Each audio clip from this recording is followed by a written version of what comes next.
Hello students, I hope you all are doing best.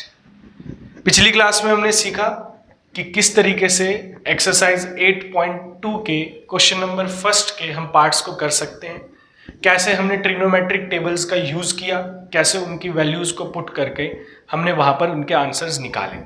और उसी पे बेस्ड मैंने आपको फर्स्ट क्वेश्चन का फोर्थ और fifth part as a homework भी दिया था, और मुझे उम्मीद है कि सभी बच्चों ने उसको किया होगा और सबसे वो बना भी होगा। अगर नहीं बना है तो आप फिर से मेरे को कमेंट करो, मेरे को बताओ कि उसमें अगर कोई प्रॉब्लम हो रही है, ताकि मैं उसको आपका परफेक्ट सॉल्यूशन आपको प्रोवाइड करा सकूं।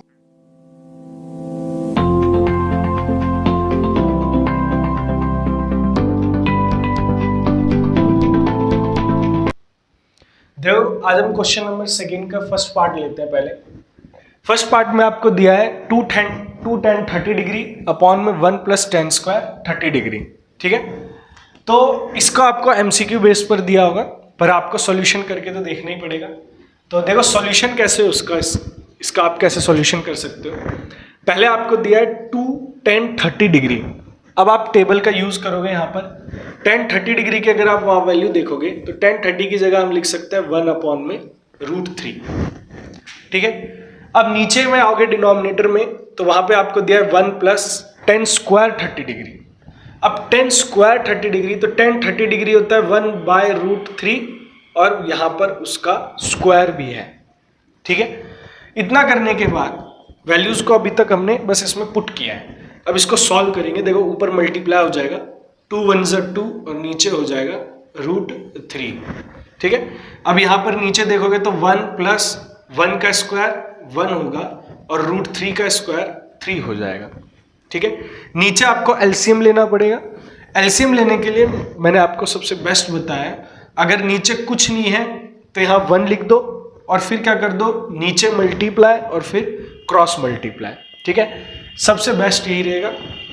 तो यहाँ पे देखो, इधर लेते हैं अभी 2/√3 है यहाँ पर, ये हमने लिख दिया। नीचे हम एलसीएम लेंगे, तो मैंने क्या बोला, नीचे मल्टीप्लाई, तो 1 × 3 = 3, 1 × 3 = 3।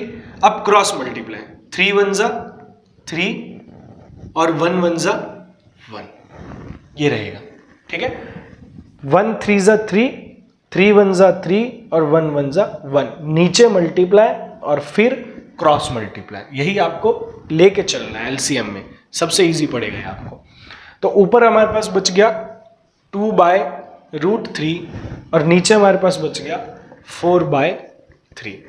तो मैंने आपको इससे पहले वाली जो क्लास ली थी उसमें मैंने आपको बताया था, अगर आपके पास ऊपर भी फ्रैक्शन में वैल्यू है, नीचे भी फ्रैक्शन में वैल्यू है, तो आप उसमें क्या करो, ऊपर वाले को आप एज इट इज लिख दो 2/√3।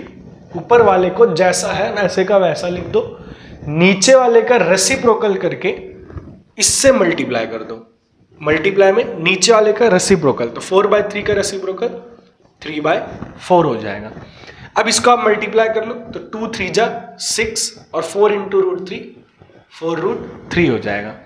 यहां पे आने के बाद अब देखो ये तो कट जाएंगे, ये हो जाएगा 2 की टेबल में आते हैं, तो 2 × 3 = 6, और 2 × 2 = 4, ये आ गया। अब नीचे हमारे पास यहाँ पे रूट में वैल्यू आ रही है, और जब भी रूट में वैल्यू आती है नीचे डिनोमिनेटर में, तो हम उसको रैशनलाइज कर लेते हैं। रैशनलाइज में जो भी डिनोमिनेटर में रूट में वैल्यू है उसी को मल्टीप्लाई कर दो। जैसे यहाँ पर मेरे पास रूट में है 3, तो मैं √3 से ही न्यूमरेटर में भी और डिनोमिनेटर में मल्टीप्लाई कर दूंगा। जैसे मैं इसको मल्टीप्लाई करूंगा तो देखो ऊपर हो जाएगा 3√3, और नीचे देखो 2 का 2, √3 और √3 को मल्टीप्लाई करोगे तो 3 आ जाएगा। √3 और √3 को मल्टीप्लाई करोगे तो 3 आ जाएगा। जैसे 3 आएगा, 3 से 3 कट गया।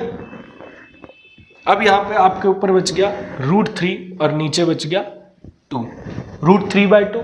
अब देखो ये हमारा फाइनल आंसर आ चुका है। इससे ज़्यादा हम इसको सॉल्व नहीं कर सकते। जब आप एमसीक्यू में इसको देखोगे तो आपके पास वहाँ पे 4 वैल्यूज रहेंगी।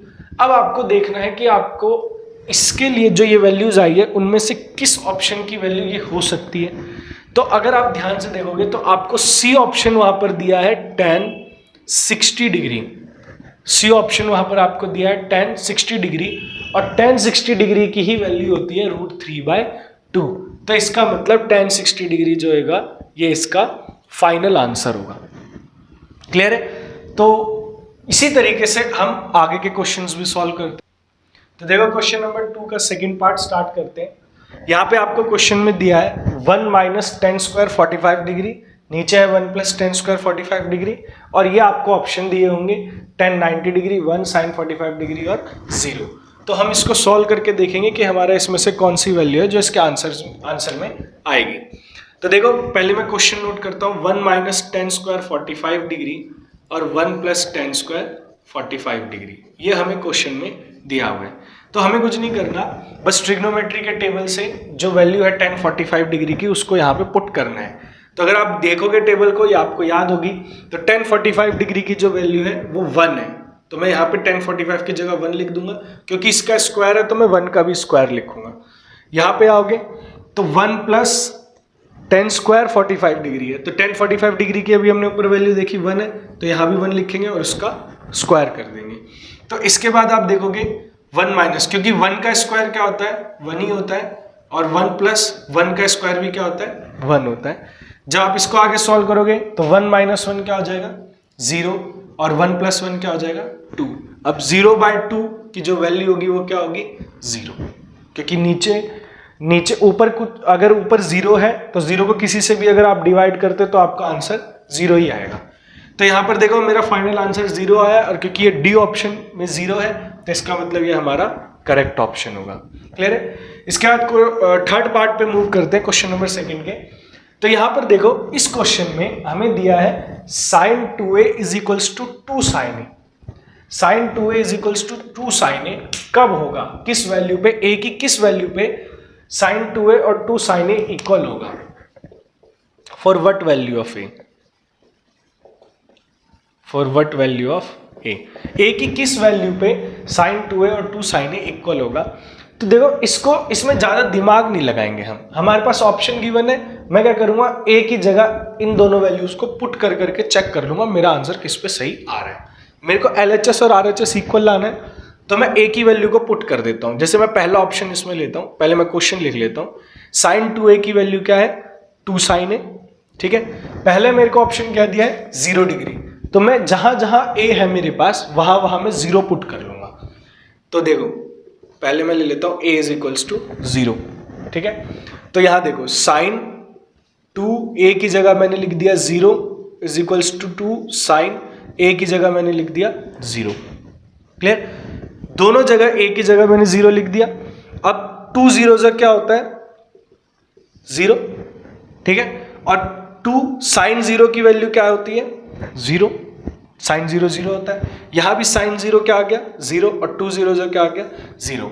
मतलब यहां पर मेरे दोनों LHS और RHS क्या आ गए इक्वल। किस वैल्यू पे इक्वल है a की वैल्यू 0 पे, तो a की वैल्यू 0 पे ये दोनों वैल्यू इक्वल है। मेरे को यही क्वेश्चन में पूछा गया था कि a की किस वैल्यू पे sin 2a और 2 sin a इक्वल होगा। तो इसका मतलब a की वैल्यू 0 रखने पर दोनों LHS और RHS क्या आ रहे हैं इक्वल, मतलब ये मेरा आंसर हो जाएगा। अब बाकी वैल्यूज को जब इसमें a की जगह पुट करके देखोगे तो आपका आंसर इक्वल नहीं आएगा, ठीक है।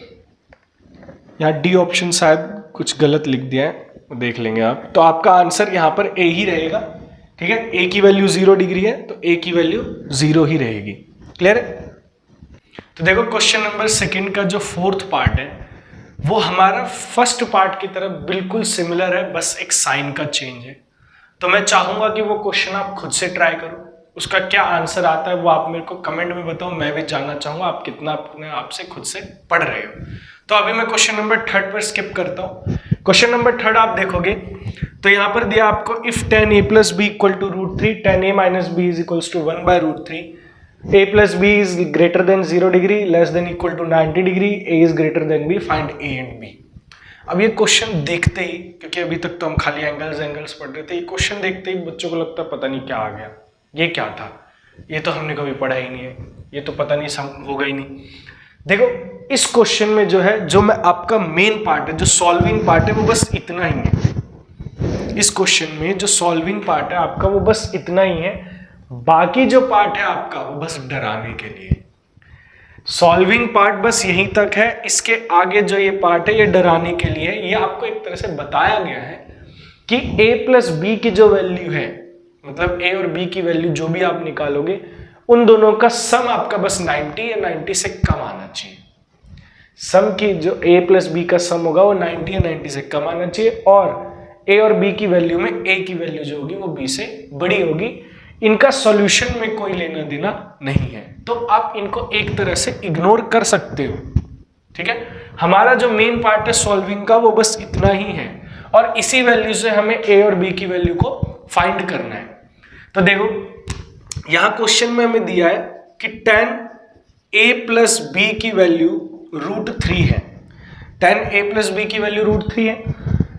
अब यहां पर देखो एक साइड मेरे पास 10 है तो दूसरी साइड भी ना मैं इसको 10 बनाऊंगा।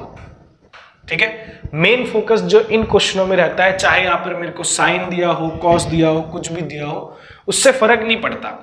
फर्क पड़ता है कि जो आपके पास वैल्यू यहां पर है, अगर मेरे पास यहां पर 10 की ट्रिग्नोमेट्रिक रेशियो है तो मेरे को इक्वल टू के उस साइड भी 10 की ही ट्रिग्नोमेट्रिक रेशियो बनानी पड़ेगी, तभी मैं उस क्वेश्चन को सॉल्व कर पाऊंगा। तो यहां पे मेरे पास 10 था, इसको भी मुझे 10 बनाना है, तो मैंने इसको वापस लिखा tan a plus b equal to, अब √3 है, √3 10 के टेबल में जब आप टेबल देखोगे ट्रिग्नोमेट्री तो 10 की कितनी डिग्री पे जो है आपकी वैल्यू √3 आती है उसको देखोगे तो आप देखोगे कि √3 10 पे कितनी डिग्री पे आता है, 60 डिग्री पे आता है। ठीक है, 10 की वैल्यू √3 कितने डिग्री पे आती है, 60 डिग्री पे आती है। तो ये मैंने लिख दिया। इधर 10 ही क्यों लिखा, क्योंकि इधर 10 था, कॉट होता तो उधर भी कॉट ही लिखते।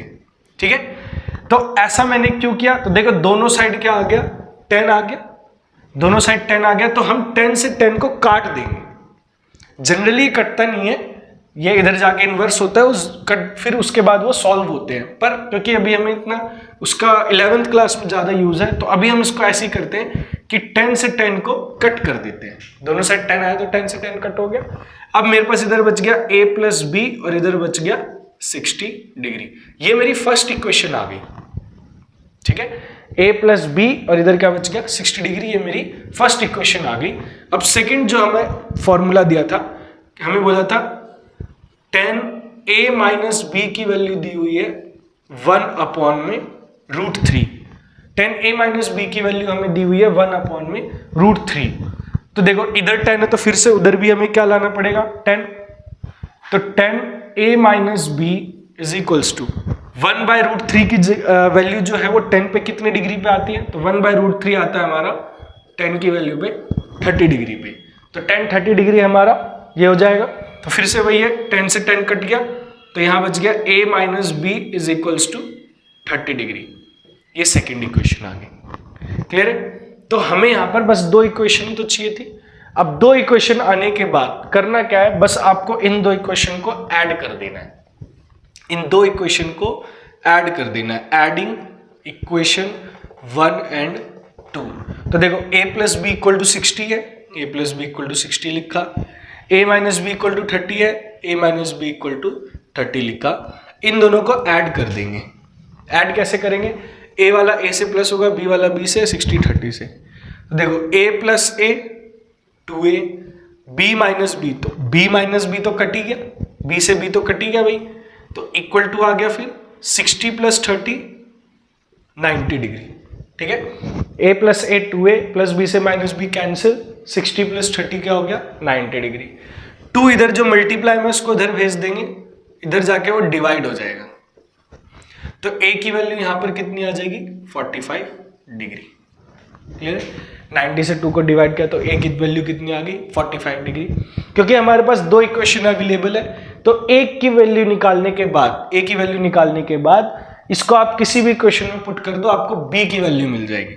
जैसे a की वैल्यू आने के बाद मैं इसको फर्स्ट इक्वेशन में पुट कर देता हूं, putting a in equation first. तो a प्लस बी की वैल्यू हमारे पास है अभी 60 डिग्री, a प्लस बी की वैल्यू 60 डिग्री है। a की जगह मैंने लिख दिया 45 डिग्री। तो देखो 45 डिग्री इधर अभी प्लस में है, उधर जाके क्या हो जाएगा माइनस में। तो देखो b इज इक्वल्स टू 45 इधर प्लस में, उधर जाके माइनस में, तो 60 माइनस 45।